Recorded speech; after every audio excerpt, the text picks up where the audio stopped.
Attack on Titan Book 3. This one was a bit shocking. It was a bunch of interesting things happen. We get to learn about some of the characters a little bit more of their personality traits, their weaknesses, their downsides, I guess. And also it has a really interesting ending, which we'll get to that at the end. So let's get into it. So this one starts, book number 4, starts with, again, Armin just trying to wake up Eren, and he's like, we see him kind of he's envisioning himself in his childhood home, and Armin is just he pictures Armin outside this window telling him to come outside, and he's just very confused. He's like, why do you want me to go outside? This doesn't make sense. And eventually Armin says something. He kind of goes, you remember, like, we want to go outside, we want to escape this. And eventually Eren's like, you know what, you're right, that is what we are here for, that's why I need to join the scouts. And he kind of like comes back to. So with that, Eren kind of regains a bit of himself, and he goes back into Titan form, and he is able to control his faculties this time. This time he's not attacking the scouts or the military personnel, and he is able to complete the objective. So with that, everyone kind of rallied behind him, and they're like, okay, well, looks like the mission's back on. We thought it was a failure, but it's not. We're all go. So Eren gets to picking up the boulder, and he starts walking. He kind of like has it above his head, and he's like slowly walking with this big boulder on his back in Titan form. They all cover for him, and they just accomplish the mission. It's kind of a somber tone after it, because you think it'd be something of a victory by sealing off this wall and kind of exterminating the rest of the Titans that were left inside. But afterwards, everyone kind of felt a little like meh, because, well, we just lost so many people that we just knew. A lot of those people were those recruits that they just went through this whole ordeal with. And yeah, that's kind of where we leave for a little bit, and we take a trip back into the past for a little bit. We get to experience their experience in the training, the military training that they went through. So first off, we have a flashback into them doing some combat training. So I forget, like, some of this like a little jostled or mixed around. I don't have the material right in front of me, so just apologies ahead of time. Anyway, we get a flashback into like some of their combat training, and we see Eren and this gentleman Rainer. They're both like kind of going at it, and he's like, yeah, this is kind of stupid. Why would you want to fight with a knife? And Rainer kind of points out, I think Rainer says, he's like, yeah, sometimes you won't be able to run, right? Like sometimes you'll have to fight, even if it's a losing battle. You're going to have to step up, because there might be someone that you need to protect, and you can't always run. That won't always be the option. Sometimes you're gonna have to have certain skills to do the impossible, or to do something that really you just probably shouldn't, but that's a part of what we stand for. We are here to help the innocent and to be prepared for the unknown and anything that might happen. So we need to have these combat training skills, because Eren kind of asked, like, why would we even learn this? We're supposed to be attacked. We're supposed to be fighting Titans as opposed to human beings. So that was kind of his reasoning, or his retort to that. During this combat scene, we get a moment where this woman named Ani, she has like long blonde hair, and she kind of approaches Rainer and Eren, and she pretty much schools them both. She slams Aaron on the ground with this like judo like drop kick sort of like move, like slam, like she kind of like just like lays him out, and then she kind of turns to Rainer and does the exact same thing, and more or less just like walks off after that. So later we meet up with everyone. They're kind of after their their training session. They kind of all go to this mess hall, and they're all eating, and we get a bit of a, I guess, a part two to Aaron and Jean's, or I think it's pronounced John. I think I've been pronouncing it wrong, but Aaron and John's argument, where again Aaron is saying we need to be valiant, and we need to fight to get outside of these walls, and we need to figure out what life is really about. And then Jean again is just saying, "Yep, I just want to go to the interior and hide away and get as closely into the center of these three walls as possible. I want to get into the innermost walls so I can be as safe as possible, and that's all I want." So things get a little bit more heated this time. They go face to face, and I think John approaches Annan, and Annan he does the slam move, or a version of that slam move that Ani, the blonde haired girl, had done to him and Rainer prior to. And this was kind of a glimpse into Eden's his like natural combat skills, because she did this move on him one time and he was able to recreate it just from her doing it on him to some degree. Like obviously it wasn't a perfect recreation, but he was able to do it in a way that was functional, I suppose. So going forward, we kind of do some more of that combat training, and in this moment, Eden and Ani, they kind of have a discussion, and he's just like, "Yeah, I really like to learn that move," and she's like, "Okay, well, I teach it to you since you're so tenacious and you're such a go getter. I respect that about you, kind of." And so she she kind of does it on him again, and yeah, I forgot again. It's a little fuzzy. It's been a little bit, but yeah, she kind of takes the time to teach him this move, because she just sees that he really cares and he has this certain like level of willpower and this passion that is admirable. So moving on to the next part of their military training is their maneuver equipment.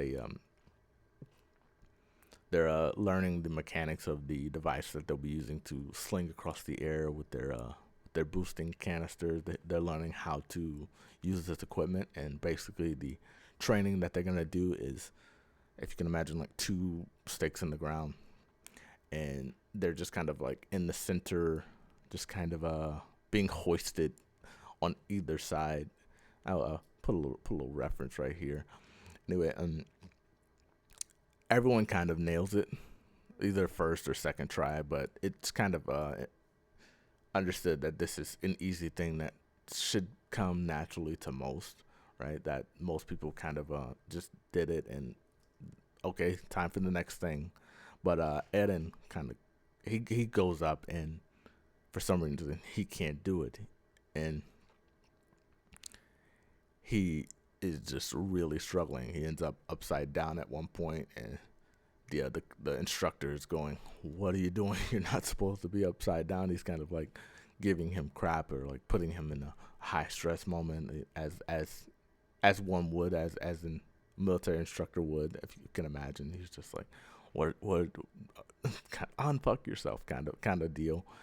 And yeah, he ends up failing for the moment, and they kind of tell him, "Okay, well, you got pretty much one more try to get this right." So Eden kind of keeps trying at it. Him, Mikasa, and Armin, they all decide, okay, well, we're gonna try and figure this out. What are you doing wrong? Why is it natural for you when it's natural for everybody else? They're like, What, do you just like have no sense of balance? What's wrong with you? So Aaron, being super determined, he just kind of goes, okay, well, I need to do this, and I'm going to do this. And in his efforts to be good at this thing, he ends up banging his head on like the ground, like this hard rock, and just knocking himself unconscious. After which, Mikasa and Armin bring him to the medical center and kind of like patch him up a little bit. Say he like lost a lot of blood, and I think he was out for about 3 days, if I'm remembering correctly. But he's just really, I guess, beaten down by this experience, and just kind of like, why can't I do this and everyone else can do this? It doesn't make any sense. Why am I so bad? I just want to be good at this thing because I have to be good at this thing in order to do the next thing, which is to become a member of these scouts, the Survey Corps. He end up seeking some advice from Rainer and Boltholt. Bertholt. That name is hard for me to say. And they're kind of just like, yeah, I mean, there's nothing really we can tell you. It should be just natural. I mean, there isn't a whole lot we can say to you. And he's just like, okay, all right. And with that, they kind of, after a little conversation, they just kind of go off, and then we go back, and here we are with Eden trying again to pass this test with the maneuvering equipment. So he goes up to take this the test again, the which is pretty much just trying to like hoist yourself up a little bit using the maneuver gear and like balance yourself for a little bit. So he's in his head. He's going, I'm not good at this. I suck at this. I'm bad at this. I don't know why I'm bad at this, but I know I'm bad at this, and I need to not be bad. And all I know is that I have a ton of willpower, and that's always steered me right. So I'm going to will this into happening. I'm just going to do my best, and hopefully with enough effort and concentration and focus, I can nail this. So that's what he does. He kind of he goes for it, and it's going well. He's like balancing. He's doing it. Then all of a sudden, just like last time, swing forward, bangs his head on the ground. And it is at this moment where the commander says, "That's odd. That shouldn't happen.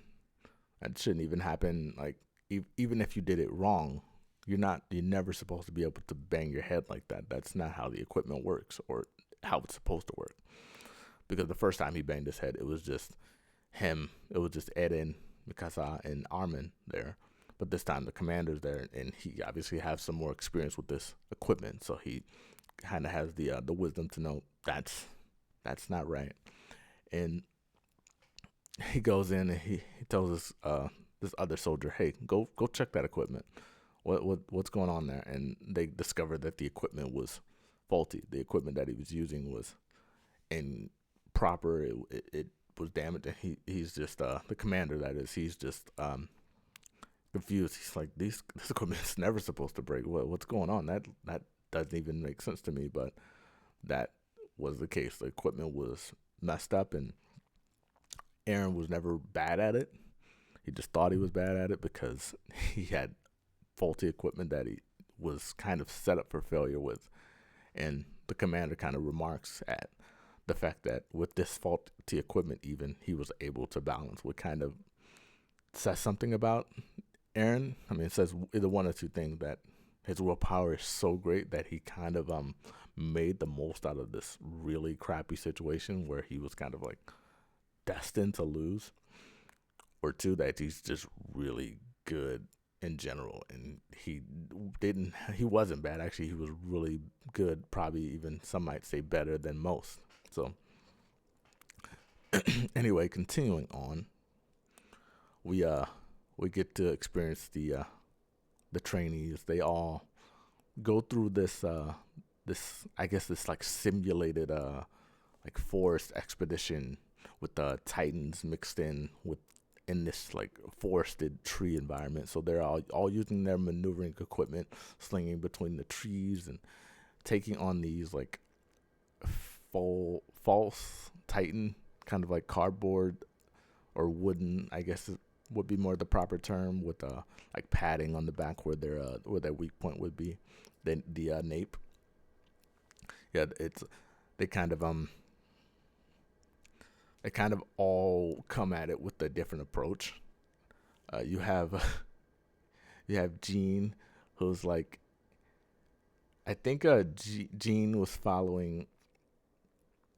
Gene was trying to beat everyone else to the punch. He's like, okay, I'm not the best, but if I could just rush in and do something and just get to it before everyone else gets to it. If I can find the Titan before, then I can kill it and I can get a good score and I can go be one of the royal guards and be in the interior, because that's kind of his motive. So he's like, I'm not the strongest, I'm not the best, and I know that. So my strategy is to get to the Titan first, and then he goes in, he sees the target, and he's like, sling towards it. Uh, but before he can get to it, we have Connie. Connie, his strategy was to follow John. I said Gene again, sorry. His strategy was to follow John, or Gene as I just pronounced it. Follow him until he found something, because he knew he'd find something. And just to beat him, because he felt like he was faster and he could get to it before him, because he knows John is a little bit slower than him on the maneuver equipment. So he goes in for the kill. But before Connie can get to it, Sasha gets to it, and she says something similar to Connie, where she says, "Oh, I knew if I followed, Connie, I'd easily get a kill, or like a target, and like earn points." So she ends up getting to that particular target before both of them. And during this time, we kind of see some I guess inspectors for the exam, some examiners of the examination, I suppose, and they're kind of just giving brief breakdowns. They're like, yeah, Connie, he's this, but he's kind of slow, or he's good, but he kind of isn't great at this. And then like Sasha, yeah, she's pretty good, but she lacks any sort of coordination for any sort of operations. She lacks the ability to be organized. And they're just kind of like going through and just discussing the different characteristics of each person. We get to the scene with this guy named Marco, and after all their training is done for the day, they're kind of just all discussing, and this guy Marco is, I think he's discussing something with, I want to say John, but it's kind of irrelevant. Anyway, everyone kind of agrees that this guy Marco is a great leader, and then Eden kind of says that to him. He's like, "Yeah, I mean, I think you're a great leader, and I would love to be on your squad, working under you any day." And Marco ends up in a conversation with John, which come to find that John and Marco are both just really like close friends, I guess, like when during the recruiting process or something. It's kind of ambiguous, but during the recruiting process, I assume they became really close, tight-knit friends, people who could rely on each other. Just I guess a healthy symbiotic situation between the two. And Marco says to Jean, he goes, "Yeah, I really kind of admire you in a way." And John's like, "Huh?" So yeah, I mean, because you're just weak, and that must be nice, just to just be weak, right? Just to accept your weakness and to just kind of be behind the herd. And he kind of explains the importance of the weak, right? It's kind of the idea, I guess, is, well, without weak people, you would have no one to follow the leaders, right? If everyone was just strong and super strong-willed and super convicted to whatever cause they were, then there would be no people to go behind those leaders, and everyone would be constantly fighting. And he kind of lays it out that way. So snap back after this particular scene, we get we go back to the present day. This is the aftermath of the Titan invasion, and we just kind of sealed off the wall, and now we're currently exterminating probably like the last 10, 15 or so Titans, and exterminating the last of the threat as much as we can. So we see a body on the ground. John is standing in front of it, and he has a very disturbed look on his face. He goes, "Is that John?" No, sorry. John goes, "Is that Marco?" And we come to find that it's the body of Marco, half digested, half like torn apart pretty much. And he's just, obviously, he's gone, right? And Mark, I keep mixing their names up, sorry. And John is just like devastated in this moment. Someone whose job it is to come through and I guess identify the remains and get people, and obviously like alert families or whatever. He kind of approaches John, who's standing in front of Marco's lifeless body. He's kind of asking him, "Hey, do you know this person? Hey, wake up. Do you know this person?" And John's just out of it. He's just 100-yard stare. Just, he can't even fathom what he's looking at right now. And eventually John goes, "I know that guy. That's Marco blank blank. He was the leader of Squad 19. So Marco did actually come to become one of the leaders of one of these squads, like everyone predicted he should be. So fast forward a little bit, we kind of brought all the bodies together, and they agreed that they should just burn them because you don't want to risk the decomposition happening and people start to get sick. And honestly, a lot of them were so badly decomposed that they couldn't even figure out who was who. Like the skin's just digested. I guess they said they don't believe the Titans can digest humans, or they don't believe they have a digestive system, so they just swallow and then they like regurgitate them back up after a little bit. So I guess that's what happened to most of these people that were devoured during this attack, this assault from the Titans. So in the closing scene, we get just a kind of a tight look on John and kind of where he is mentally. And he's standing in front of this pile of bodies, one including Marco, in this pile. And he says, "You know what? I don't want to be one of the royal guards anymore. I'm going to become a scout or one of the Survey Corps members." And that's kind of where we end. So I think there's some really interesting key points in this. I think one of the interesting points that I like to mention is the faulty equipment. And I think it really, really perfectly captures the idea that sometimes you're put in a situation where you're pretty much set up to fail, and that's okay, because as long as you do your best and try your best, you can still get respect or some sort of admiration or some sort of, I guess, some sort of recognition, and you can get some sort of victory even when you're set up to fail. So that's why it's really just good to, even if you're like Aaron in the situation, to who has this equipment that's like it shouldn't be reacting this way, and he still kind of made it work to some degree and passed the test and gained the commander's like favor in doing so. And that was a really I guess really key point in all this. Another thing I wanted to point out was just the slamming kind of sequence with Annie and Rainer and Annan, where they kind of